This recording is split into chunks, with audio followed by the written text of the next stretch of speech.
quite confused about this ethics issue or issues. So maybe you can just help me sort it out. So I don't think I maybe understand the facts here. So you said that you've never been subject to an ethics complaint before. Is that right? I said, to my knowledge, never been subject to an OPR complaint or any sort of formal complaint. Okay. I'm looking at a letter from May 16th, 2010 to the Office of Professional Responsibility that reads, "This letter is a formal request that your office investigate matters pertaining to the fair dealing and, more important, honesty of Assistant United States Attorney Kevin Ritz." If that letter exists, Senator, I was unaware of it until just now. But you're aware of the issues surrounding the Von Rico Weber case, which is the subject of this letter asking for a formal investigation into you. You're aware of that? As I said, I do have some recollection of that matter. Oh, okay. So you were subject to a complaint. I have the letter right here.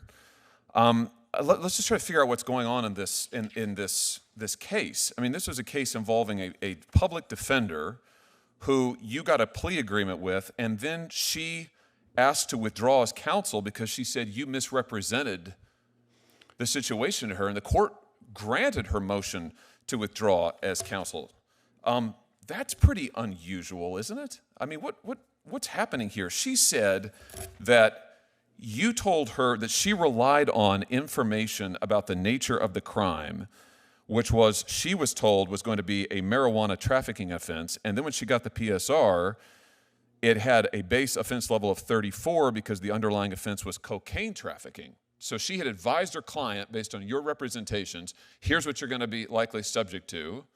They accepted the plea deal. She looks at the PSR, and it's something very different, she says, than what you told her. Now, this is a public defender now. And so on that basis, she had to withdraw as counsel, and the court granted her request. That's very unusual.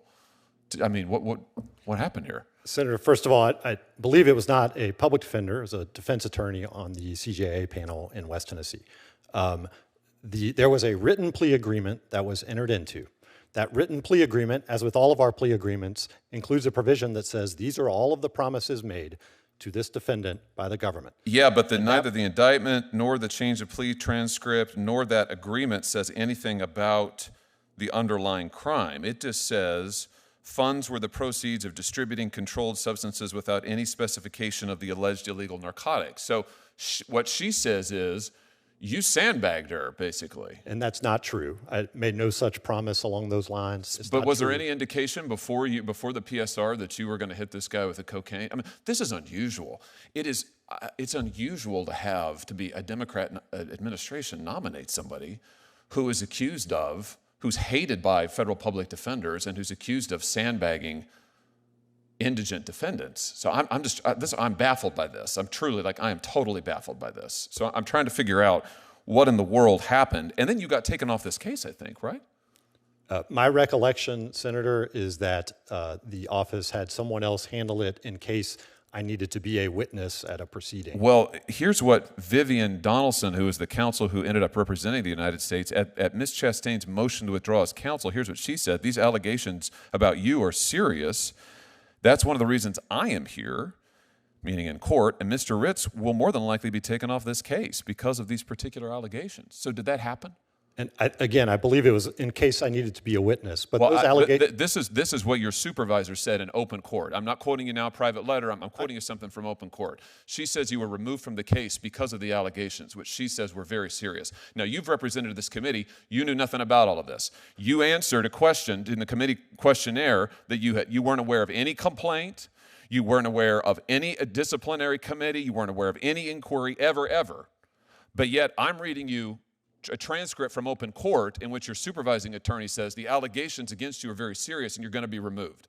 So I have to tell you, I don't think I'm trying to figure out what in the world is going on here, because it doesn't sound to me like you've been very forthcoming, certainly to this committee. So what happened? Were you removed because of the allegations of improper behavior?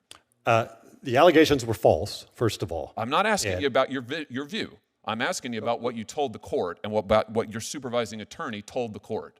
And I don't recall exactly why there may have been a change in counsel.